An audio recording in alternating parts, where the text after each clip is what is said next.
All right, teachers, let's look at how you can make videos like I did totally for free using mostly free equipment. All you really need is your cell phone to record video, preferably a tripod. A green screen is optional. If you're okay with kids seeing what's behind you, by all means you can skip the green screen. You definitely need a computer. It doesn't need to be the world's greatest computer, but having a computer with a slightly faster graphics card and a slightly faster processor makes this process easier, but it's by no means required. Most laptops have more than enough power to process and edit cell phone videos. So let's get right into it.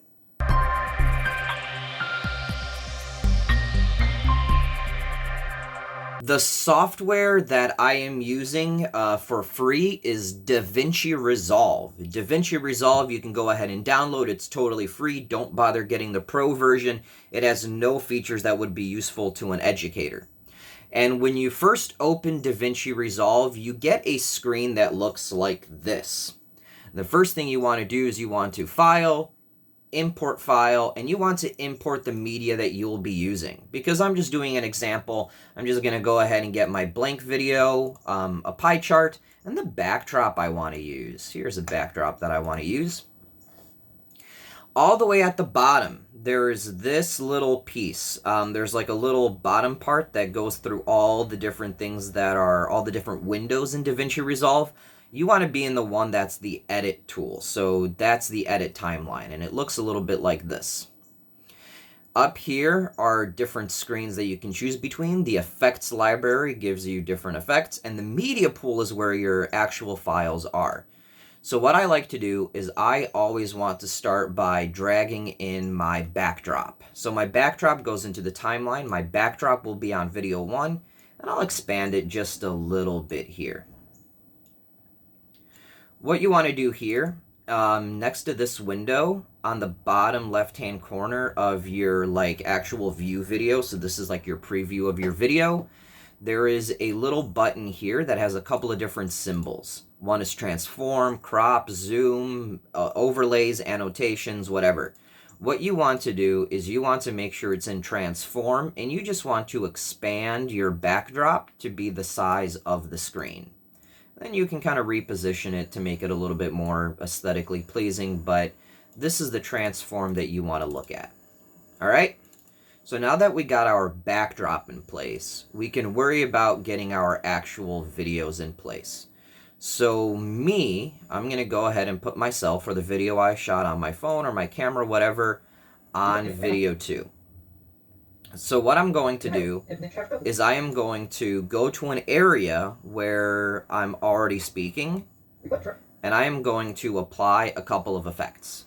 So first things first, I'm actually going to go here and I'm going to crop it. So I'm going to go to crop while I have my video selected, and I'm just going to go ahead and delete all the portions here that are, now this isn't quite as, it gets a little weird because it kind of mirrors your crop format.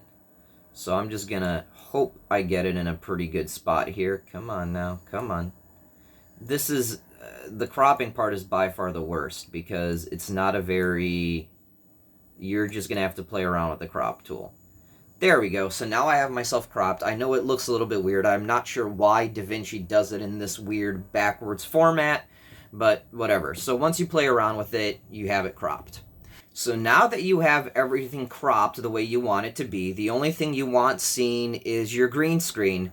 You're actually going to go ahead and go down to this bottom tab again. Remember where we hit from timeline? There's another thing that looks like a magic wand, and that's your effects tab. It's called Fusion in Davinci, but it's really just your effects tab. So we're going to go ahead and click it, and right now you have your video here. Up here in the effects library, so if you hit effects library, it'll open up this giant set of different effects you can do. And what you want to do is you want to go to the matte effect. And in the matte effect, you're going to have an ultra keyer. So from the effects library in the actual Fusion tool, you're going to go to matte, and then you're going to hit ultra keyer. And ultra keyer gets rid of this background color. So you're going to click on this little eyedropper, you're going to click it, and you're going to drag the eyedropper to the green screen. And then you're going to let go. And it creates this checkerboard pattern exactly where your background used to be. And that means it is gone. It is gone forever. So now when you go back to your timeline tab, and you just kind of have to move this crop thing back, you have noticed that you are now sans background. You have gotten rid of your background. So now you can go ahead and go back to your transform, and now this you can reposition wherever you want. You can take it, you can shape it, you can make yourself bigger, you can make yourself smaller, and that's again right over here in this transform window. So I'm going to go ahead and keep myself in the middle here. And now I'm going to use this blade tool, so the blade edit mode, and I am going to clip out exactly where I start talking. So I start talking right around here. I'm going to go ahead and click using the blade tool, and then you can go back to your arrow tool. You can hit this and you can hit delete on your keyboard, and now the video starts with you talking. We put trash in the bin. Well, what happens after? So then you would go ahead and use your blade edit tool again, and you would cut it right after you are done talking, and now that splits it up. You would go ahead and just keep doing that process to get rid of all this space where you're not talking. Now usually after an introduction, I made myself a fancy animation with my title screen, but if anything, you can always file, import media. I'll go ahead and just plug in my logo just for fun. So now I'm going back to my media pool. I'll go ahead and plug in my logo. I'm going to make it just a little bit shorter. So if you grab the edge, it'll go ahead and make it just a little bit shorter. No need to have a super long logo. And then your logo will play. Okay. So I'm going to go back, make sure that I have my cut exactly where I want to be. And now I start off with a definition. So now what I want to do is I want to move myself to the bottom right-hand corner of the screen. I'm going to go ahead and make myself a little bit smaller, move myself away. And in Davinci, in order to add text to the screen, you are going to add a title. So I'm going to go to my effects library. Here you can actually stay in your timeline tab. That's fine. I'm going to go to my effects library. I'm going to go to titles. And I'm just going to go to regular text. So regular text. I'm going to drag it exactly where I want it to be. And you'll notice title appears up here. So I'm going to go ahead and click on this title, make sure I'm there. And here, if you double click the title, it'll open up on the right-hand corner of your screen where you can actually write information. So here I'm talking about municipal waste. So municipal waste, I'm just going to say it's the trash. Again, I can't spell. Trash we throw out. Good.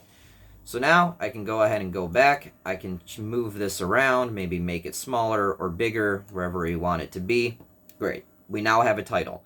So when I'm talking about the definition of municipal waste, you end up getting, well, the definition for municipal waste on the screen. Municipal solid waste, or trash, is the unwanted material we discard. Now you can go ahead and take this title, make it shorter or longer, depending on how long you want it to be on the screen.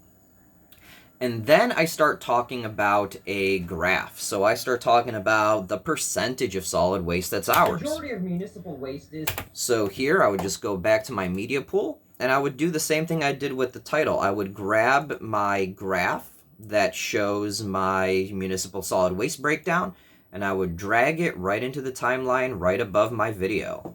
And then you can move this around and resize it. Paper, yard debris, and that's everything. And plastic. And that's everything you really need to know to make a video exactly like mine.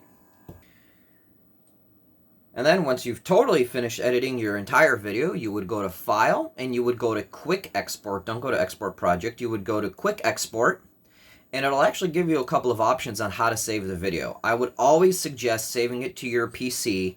Just hit Export on this default option. But if you want, you could connect Davinci straight to your YouTube or Vimeo account, and you can export it there. But again, I always recommend saving it to your PC. So I would hit this H.264, that's just a file format, and I would hit export.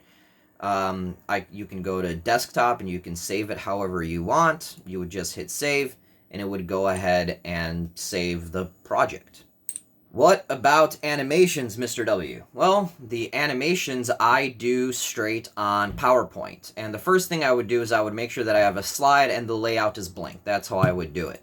What I would do is I would change the background color so it's not a boring white. So I would change it to maybe like a pale blue. And let's say I want to do some sort of animation or some sort of example problem right on the screen. Well, the example I'm going to work with is ozone. So how ultraviolet rays break down ozone in the stratosphere. So the first thing I need is I need a star. So I would go to Insert, Shapes, and I would just find this basic sun piece, and I would put it somewhere in the screen. Not that it's so big that it's obnoxious. Shape fill, I would change it to yellow so it looks a little bit more like the sun.